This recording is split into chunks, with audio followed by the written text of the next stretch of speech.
नमस्कार दोस्तों, स्वागत करता हूँ आप सभी का हमारे चैनल में। दोस्तों, आज मैं आपके लिए क्वेश्चन लेके आया हूँ। वो क्वेश्चन है, समाजवादी राज्य का आलोचनात्मक परीक्षण करें, अर्थात critically examine the socialist state. दोस्तों, शुरू करते हैं आज का वीडियो। सबसे पहले हम इसमें इसका परिचय लिख लेते हैं। समाजवादी राज्य एक राजनीतिक और आर्थिक अवधारणा है जिसका उद्देश्य सामाजिक और आर्थिक समानता स्थापित करना है। इसमें उत्पादन के साधनों जैसे कारखाने, भूमि, बैंक पर सार्वजनिक या सामूहिक स्वामित्व होता है, बजाय के निजी स्वामित्व के। इसका मूल विचार यह है कि समाज के सभी सदस्यों को संसाधनों और अवसरों का समान वितरण होना चाहिए, जिससे धन और आय की असमानता कम हो सके। अर्थात समाजवादी यह चाहता है कि उत्पादन के साधनों पर सामूहिक या सार्वजनिक स्वामित्व होना चाहिए और असमानता समाज में कम से कम होनी चाहिए। अब हम समाजवादी राज्य के गुण अर्थात इसके सकारात्मक पहलू लिख लेते हैं। सबसे पहला जो इसका गुण है वह है समानता को बढ़ावा। समाजवादी राज्य का प्राथमिक लक्ष्य सामाजिक और आर्थिक असमानताओं को कम करना है। यह आय के पुनर्वितरण, मुफ्त शिक्षा, स्वास्थ्य सेवा और सामाजिक सुरक्षा जाल के माध्यम से गरीबों और वंचितों के जीवन स्तर को ऊपर उठाने का प्रयास करता है। अगला पॉइंट है सामाजिक कल्याण पर जोर।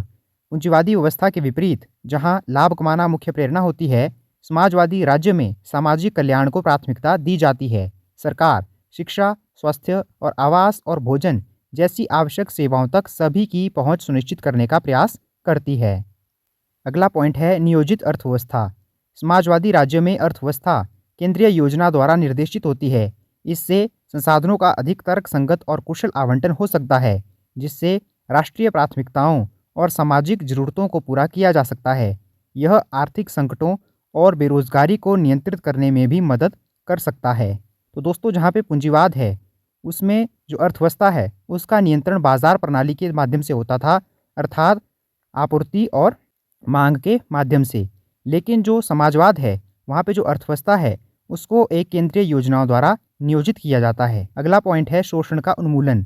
समाजवादी सिद्धांत का मानना है कि पूंजीवाद में पूंजीपति वर्ग द्वारा श्रमिक वर्ग का शोषण होता है।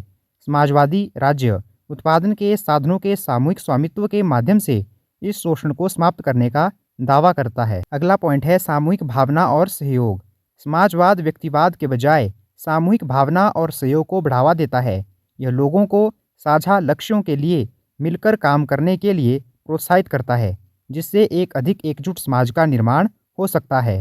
दोस्तों, समाजवाद का केंद्रीय बिंदु है सामूहिक भावना और सहयोग को बढ़ावा देना, जिसमें लोगों के बीच सामूहिक भावना बढ़े, ना कि वह केवल व्यक्तिवाद पर केंद्रित हो। अगला पॉइंट है कम बेरोजगारी।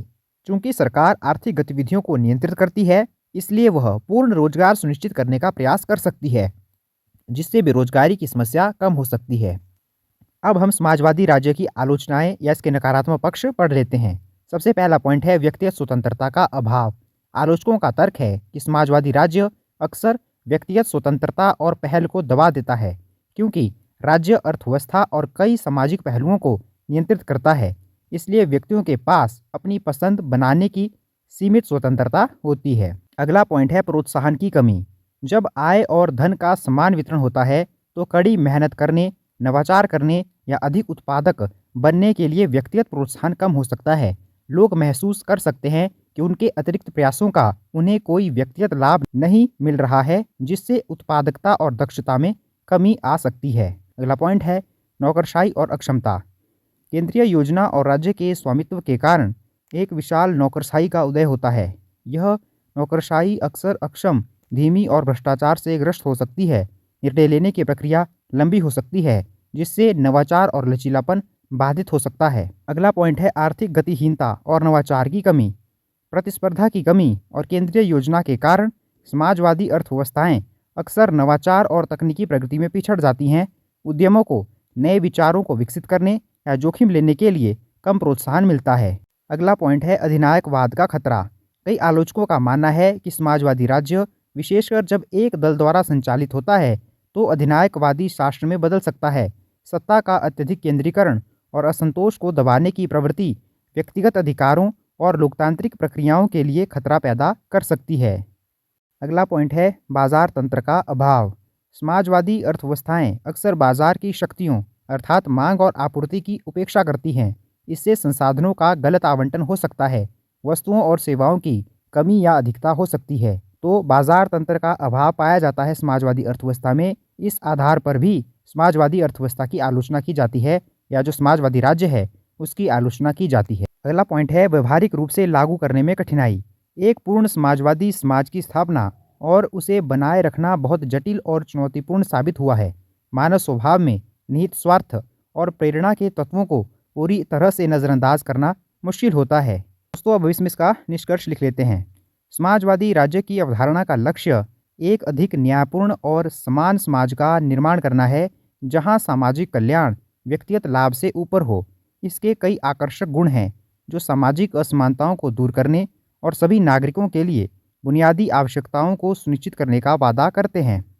हालांकि व्यवहार में कई समाजवादी राज्यों को व्यक्तिगत स्वतंत्रता के दमन, आर्थिक अक्षमता, नवाचार की कमी और अधिनायकवादी प्रवृत्तियों जैसी गंभीर चुनौतियों का सामना करना पड़ा है। तो दोस्तों यह था हमारा आज का टॉपिक, समाजवाद क्या है, समाजवाद के पक्ष में क्या तर्क हैं, अर्थात समाजवाद के सकारात्मक पक्ष क्या है और समाजवाद का नकारात्मक पक्ष अर्थात इसकी आलोचनाएं क्या है।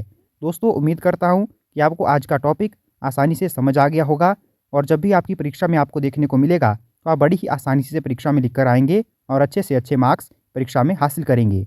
दोस्तों आपको हमारी वीडियो कैसी लगी यह आप हमें कमेंट करके बता सकते हैं। अगर वीडियो अच्छी लगी हो तो आप इसे लाइक कर सकते हैं, शेयर कर सकते हैं और चैनल को सब्सक्राइब कर सकते हैं। धन्यवाद दोस्तों।